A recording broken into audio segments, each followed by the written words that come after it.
1961, nos prédécesseurs avaient imaginé effectivement d'accompagner les PME, les TPE à trouver la main-d'œuvre qualifiée.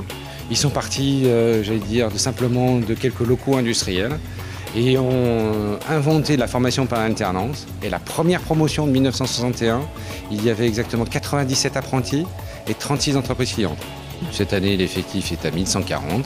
C'est à peu près 1500 entreprises qui, chaque année, nous font confiance.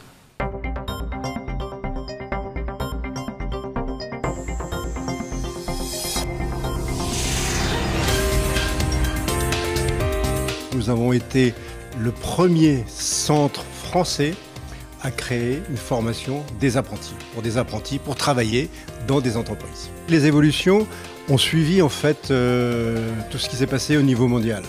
Il y a d'abord eu dans les années 70 à 80 où on cherchait de la main-d'œuvre à tout prix. Et puis ensuite, de plus en plus après la crise pétrolière, on a eu besoin de main-d'œuvre qualifiée.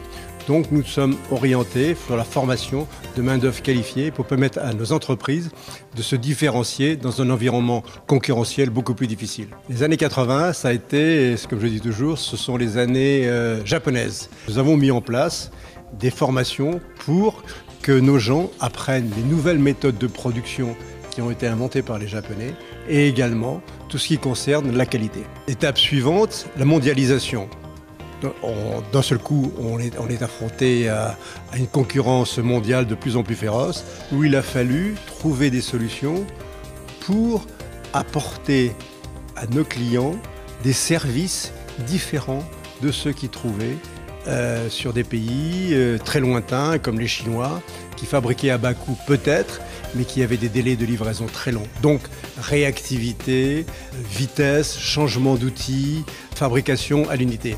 Nous avons adapté nos formations à l'environnement économique. Nous répondons rapidement aux besoins de nos entreprises. C'est ça la caractéristique fondamentale. À l'écoute du marché, des entreprises, de leurs besoins.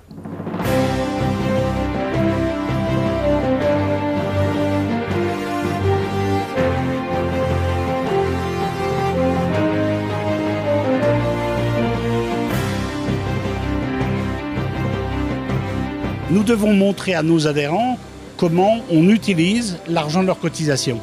Et de tout temps à métallurgie, avant même que la loi nous y oblige, nous étions transparents vis-à-vis de nos entreprises. Pourquoi ?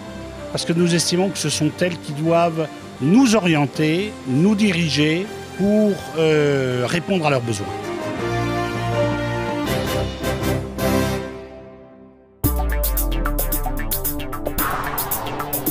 Ce sont des conventions signées au niveau régional parce que nous pensons que dans ces populations qui pour l'instant sont malheureusement restées à l'écart, il y a aussi des parcours de réussite et nous souhaitons montrer, en lien avec tous ces partenaires, que rien n'est déterminé pour une vie. Au contraire, il y a toujours capacité pour celui qui veut de pouvoir se réorienter et réussir. Et nous voulons les aider à réussir.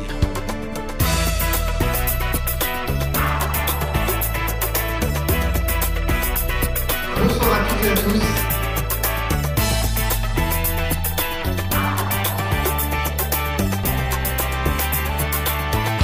L'alternance, comme on l'a dit aujourd'hui à l'occasion de cet anniversaire, ça a été créé il y a 50 ans, ici au niveau de l'AFPM. Donc c'est quelque chose de très fort qui a impliqué les entreprises et très vite les entreprises ont senti tout le bénéfice qu'elles pouvaient en retirer. Le principe de l'alternance, il est aujourd'hui en pleine explosion parce que les jeunes notamment sont complètement intéressés par le fait d'avoir un équilibre entre la formation théorique, dispensée comme dans n'importe quelle école, et aussi la formation pratique qui leur permet vraiment d'associer à chaque fois, on va dire, cette complémentarité qui les aide vraiment à s'immerger dedans et qui nous donne d'excellents résultats. On a 86% de réussite aux examens. Et ça, c'est une belle chose, mais c'est complété par 92% d'insertion dans l'emploi.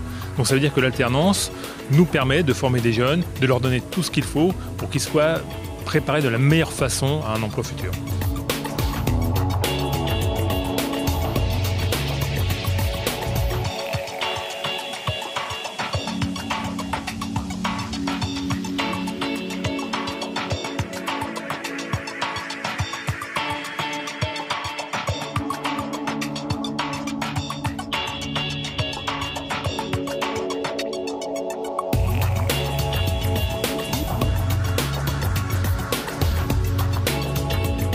Je remercie l'AFPI Rodanienne d'avoir médaillé ce soir Tracé Industrie pour son développement international. Nous utilisons les services de l'AFPI Rodanienne depuis des années dans le cadre d'apprentissage. Nous recevons des jeunes chez nous de l'ingénieur IT2I jusqu'au bac pro dans les métiers de la chaudronnerie, de la tuyauterie, de la mécanique, etc.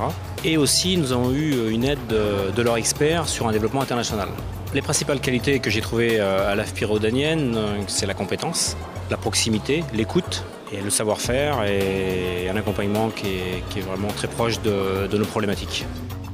On est un partenaire depuis de nombreuses années. En fait, nous avons un service formation à Lyon qui est en contact, on va dire, quasi permanent avec l'AFPI et qui définit avec le centre les besoins de formation de nos collaborateurs et définit également les parcours qui seront utilisés par nos différentes agences de la région sud-est. J'étais très impressionné par le niveau d'équipement de ce centre et puis surtout la multiplicité des métiers sur lesquels le centre ici de Lyon forme et qui nous intéresse particulièrement parce qu'il se trouve qu'en fait nous avons des clients dans le milieu industriel dans les différents métiers sur lesquels vous formez. Donc c'est aussi intéressant pour nous de comprendre le métier de nos clients en venant se former ici sur nos propres métiers.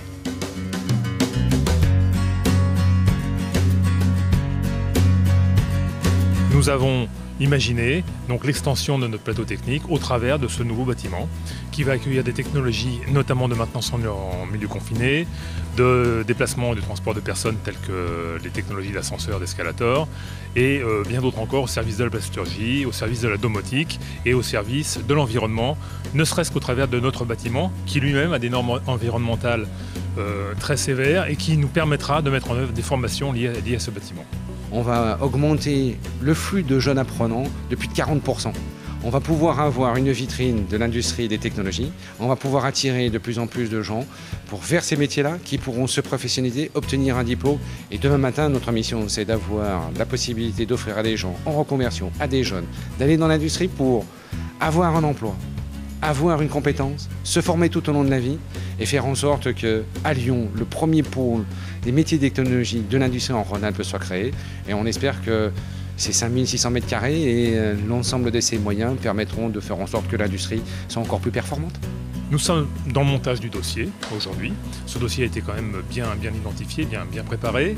Et notre objectif, c'est de mettre ce bâtiment donc, en service à l'horizon du second semestre 2014.